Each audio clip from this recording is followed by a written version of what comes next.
Hello everyone, it's Space Chaser again. Welcome to Grimsby on Wednesday the 18th of September 2024.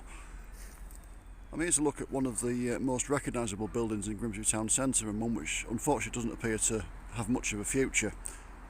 I'm talking about the Abbey Walk multi-storey car park. Now, I've seen a lot of multi-storey car parks in my time. They're all featureless grey boxes, but not this one. As you can see, the concrete it's built from is a rather nice brown colour.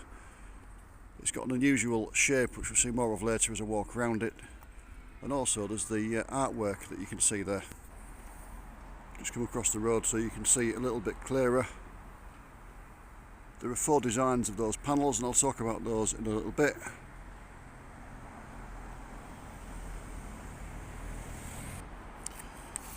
So this car park was very much a local effort. It was designed by the architects Nicholson and Rushton of Bargate and Grimsby. It was built by Holston Company of Scunthorpe, and it was constructed in 1969. It's got 4 storeys and 427 parking spaces. And the artwork that I've mentioned was commissioned by Gordon Smith, the director of Nicholson and Rushton Architects, and it was produced by Harold Gosney, the well-known artist and sculptor. He was born in Sheffield, but he studied at the Grimsby School of Art. Then he went on to the well-known Slade School of Art, and he came back to Grimsby School of Art as a teacher, and he worked there for many years. He's still alive. He's 87 years old at the moment. He'll come back into the story very shortly. Unfortunately, in May 2024, this car park had a routine inspection which found it was suffering from structural problems, and it was temporarily closed. They've since done some more surveys and found it was in a lot worse condition than they first thought. Apparently there's been severe water ingress which has affected the steel support beams, particularly on the ground and the first floors. In other words, the most important ones really, because they hold the rest of it up. So it looks likely that they're going to demolish it. There are 4 options, and on this particular day, Wednesday the 18th of September, there's a council meeting to decide which one they're going to go ahead with. Option 1 is to repair it and do the repairs, but unfortunately that will only extend the life of it by 5 to 10 years. It'll be quite expensive, and it won't make it able to cope with the heavier electric vehicles that are expected to come online in the next few years. The other 3 options involve demolition. The first one is to demolish it and build a like-for-like structure, in other words another 4-storey car park. There's also the option to demolish it and build a 2-storey car park. Bizarrely, both of those options, the resulting car parks are only expected to have a life expectancy of around 25 to 30 years, which seems really weird. That one's been stood there for 55 years as I'm doing this video. But the same with modern materials and construction methods and things, we'll get about half of that out of the new car park. And the 4th option, which looks the most likely to go ahead, is to demolish it and just put a surface level car park in.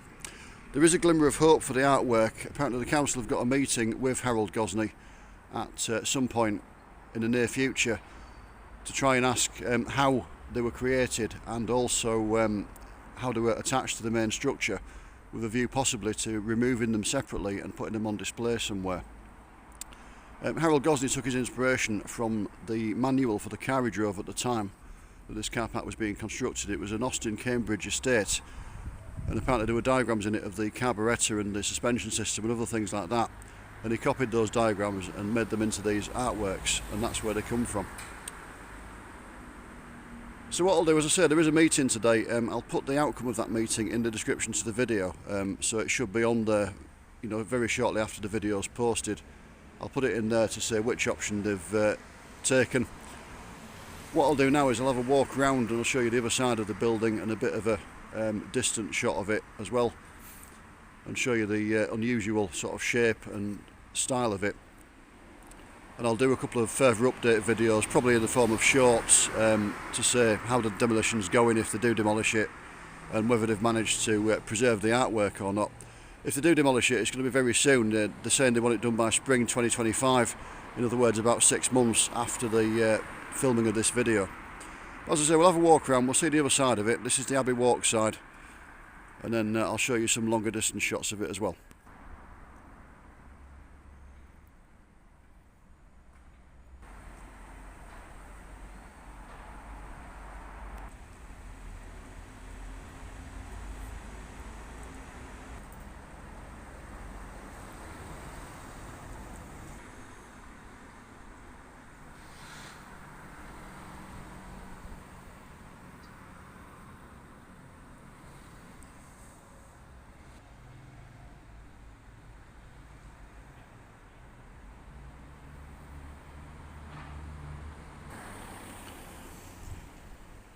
So we've come around to the Doughty roadside now. You can see the sort of staircase housing there.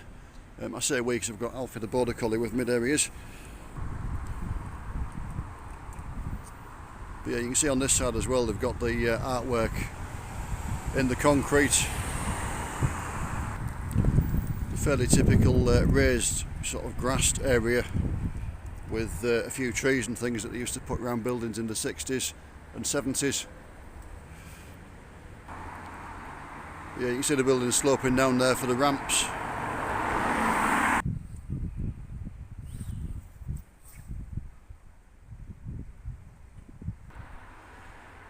Just to finish off there, we've got the view from a bit of a distance. This is the view I get of that car park every time I come to Grimsby town centre, because this is the way I walk in, along the gas alley as it's known.